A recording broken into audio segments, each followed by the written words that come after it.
Voici quelques extraits des dictées du Seigneur Maitreya à Géraldine Innocente. Un nouveau Christ tous les 2000 ans.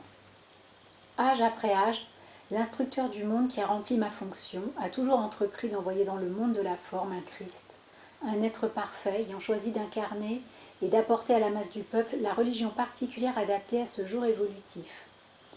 Cette religion devenait au cours de ce cycle de 2000 ans le stimuli des jeux spirituels des grandes masses incarnées. Puis, alors que l'évolution suivante prenait corps, l'instructeur du monde fournissait un nouveau Christ et un genre différent de religion pour stimuler la vague de vie émergente. Il est regrettable que ce même puissant Christ cosmique, projetant de cycle en cycle religion sur religion, ait toujours été confronté à la résistance, à la rébellion et à l'antagonisme de la vague humaine précédente, plutôt que de voir le plein élan et la force de cette vague s'ajouter à la suivante, et transporter crescendo l'amour et l'adoration de la vie au sommet où tous les humains pourront rencontrer à nouveau, face à face, leur propre jeu divin. Nous entrons dans un nouveau cycle. Aujourd'hui, nous nous trouvons au terme des cycles des temps.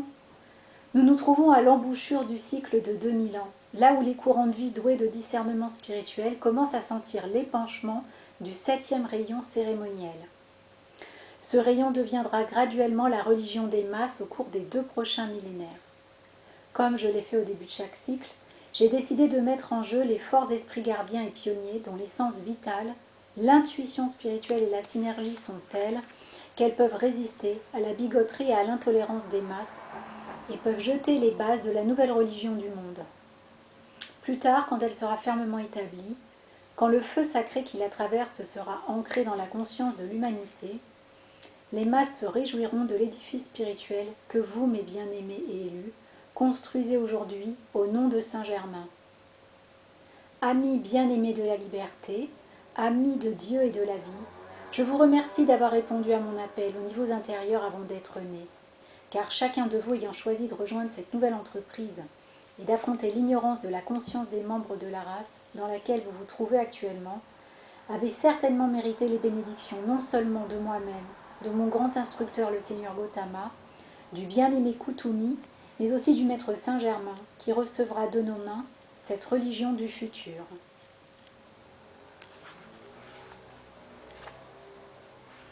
Ce que signifie la seconde venue. Mes bien-aimés, il est question depuis de nombreux siècles de la seconde venue.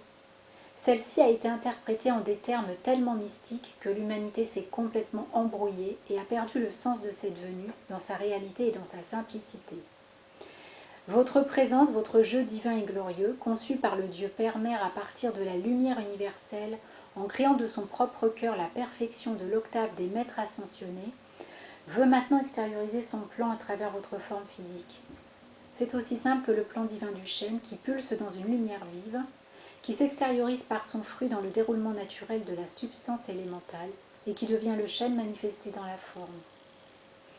Tout arbre que vous voyez manifester, chaque oiseau, fleur, arbuste, ne font qu'extérioriser le plan divin déjà accompli au niveau intérieur.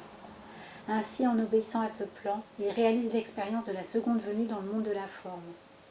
Au royaume de la nature, au royaume de la vie des oiseaux, il n'y a pas de résistance.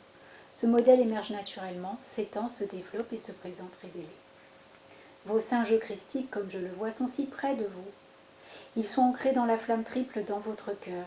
Et alors que la pression de mon amour dirige sa flamme au travers de votre propre flamme divine, le modèle divin peut s'extérioriser à travers votre chair sans plus d'effort qu'emploie le gland lorsqu'il extériorise le modèle du chêne. Mes bien-aimés, acceptez dans sa simplicité et dans la plénitude de mon amour cette illustration de votre saint jeu christique. Et acceptez avec tout l'amour de mon cœur ma présence avec vous, maintenant et toujours. Le maître pouvoir de l'univers est en vous. Esprit béni de Dieu, savez-vous combien vous êtes aimé? Avez-vous pensé à votre long et fastidieux parcours à travers le monde de la forme, à la somme et à l'intensité de l'amour qui a été investi dans votre seul courant de vie? Dès l'instant où, douce et innocente étincelle spirituelle, vous fûtes prélevé du cœur du Dieu Père-Mère universel, l'amour vous a soutenu.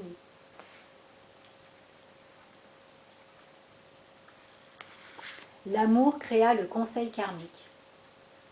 L'amour créa le conseil karmique afin que les créations produites par votre mauvais usage de l'énergie ne se répercutent pas trop lourdement sur la vie terrestre, mais que par miséricorde, elles puissent être étalées sur plusieurs siècles, afin que l'âme qui vous habite ait l'opportunité de se développer et ne s'étouffe pas dans les créations de vos propres pensées et sentiments. L'amour retint les anges dans l'atmosphère de cette terre de douleur, alors qu'ils auraient pu connaître la joie et le bonheur de royaume où il n'y a ni souffrance ni chagrin.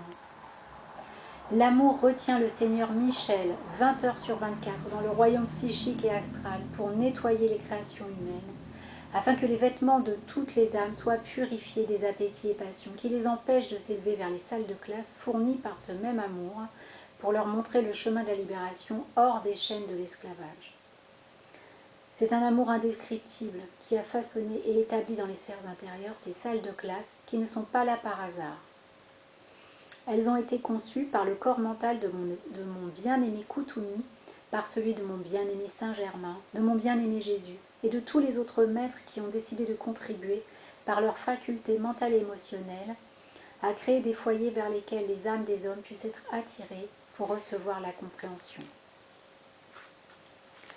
Ayam, je suis le représentant cosmique.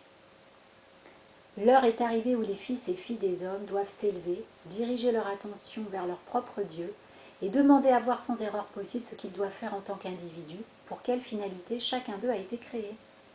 N'est-ce pas maintenant que le genou du jeu externe doit se plier devant le Saint-Jeu christique? Je suis le représentant cosmique du Saint-Jeu christique, et en toute humilité, je demande que sa volonté se réalise à travers le jeu externe.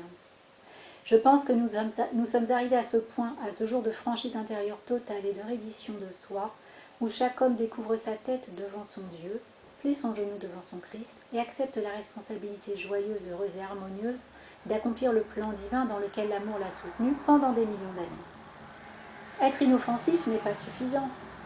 Il n'est pas suffisant d'être passivement bon, de cesser de disqualifier l'énergie. Ceux qui se rangent sous la bannière du Christ doivent faire le bien de manière constructive. La seconde venue du Christ est individuelle. Le brillant jeu christique de chacun attend d'extérioriser à travers les corps intérieurs et physiques qu'il a soutenus, purifiés et protégés pendant des siècles, une partie de ce grand plan divin qui ne peut être manifesté par aucun autre courant de vie. Chacun de vous tient un fil de la tapisserie de la vie qui doit être tissé, et grande sera l'heure où les paroles cosmiques « c'est fini » seront prononcées, et quand je pourrai offrir à l'universel cette planète Terre et tout ce qui est à sa surface en disant « Nous remettons entre tes mains, ô Père éternel, cette terre et ses esprits. »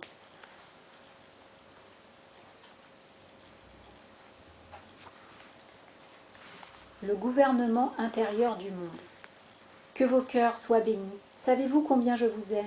Combien de temps j'ai veillé la délicate et sensible lumière d'aspiration spirituelle, alors qu'elle croissait dans votre conscience? Combien de longs siècles mon amour vous a entouré? Et combien mon désir est fort de vous voir chacun vous développer dans la pleine maîtrise du pouvoir de votre saint jeu christique. Je remplis l'office d'instructeur du monde. Entre parenthèses, depuis lors, Maitreya est devenu le Bouddha et le seigneur Gautama est devenu le seigneur du monde. Parenthèse fermée.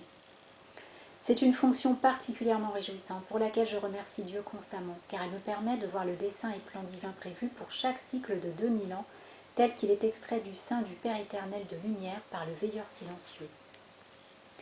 La grande roue cosmique de la création. Cette roue prend 14 000 ans pour effectuer une révolution. Chaque cycle mineur de 2000 ans est modelé pour répandre une bénédiction et un épanchement particulier sur les esprits appartenant à l'évolution, tout comme les saisons successives de vos années libèrent une nourriture distincte sur le royaume de la terre, en amenant cette évolution de la première floraison à la moisson. Dans le grand schéma éternel des choses, toute âme exposée à la radiation successive des 7 rayons devrait atteindre la maîtrise complète dans le cadre du cycle majeur de 14 000 ans. Vous voyez donc que les évolutions de la Terre sont très en retard, puisque la roue cosmique a tourné maintes et maintes fois, en apportant à chaque révolution les stimuli, bénédictions et nourritures de chacun des 7 rayons, pour en baigner les âmes des hommes, sans que chaque fin d'un cycle majeur n'ait offert de récolte, à l'exception de quelques âmes éparses, libérées du cercle de la vie et de la mort, par un effort personnel plus qu'ordinaire. Le cycle de Saint-Germain. Nous arrivons de nouveau au terme d'un cycle majeur. Les 6 premiers rayons ont irradié la Terre et le 7e commence son épanchement. il bouclera une fois de plus le cycle de 14 000 ans.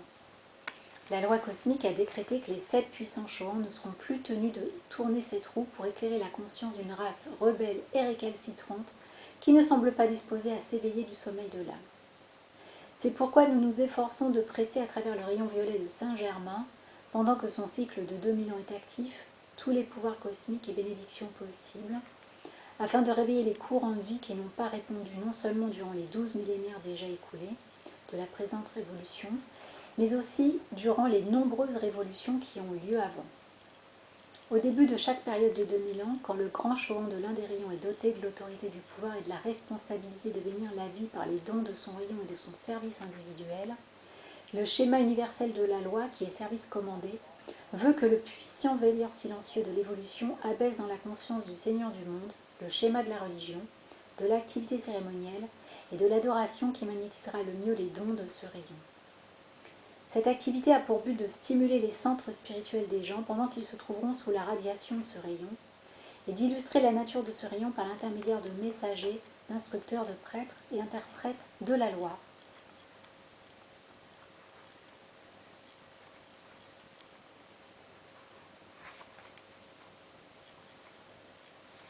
Bénédiction. Puisse l'amour du Seigneur Gautama Bouddha, la lumière de sa grande dignité et l'esprit de son cœur, devenir pour vous le pouvoir de motivation par lequel vous évoluerez individuellement et collectivement, en tant que berger digne de ce nom. Par votre amour, libérez ma vie, nourrissez mon peuple, ceux d'autres maisons aussi bien que les élus, connaissant le bonheur que procure la gratitude du battement de cœur, qui s'efforce d'émettre la lumière à travers l'épaisse conscience externe. L'amour de la vie, digne, calme, conscient, équilibré et contrôlé, est maîtrise. Je vous appelle sous la bannière du Christ cosmique et je vous dis que votre amour libère la vie.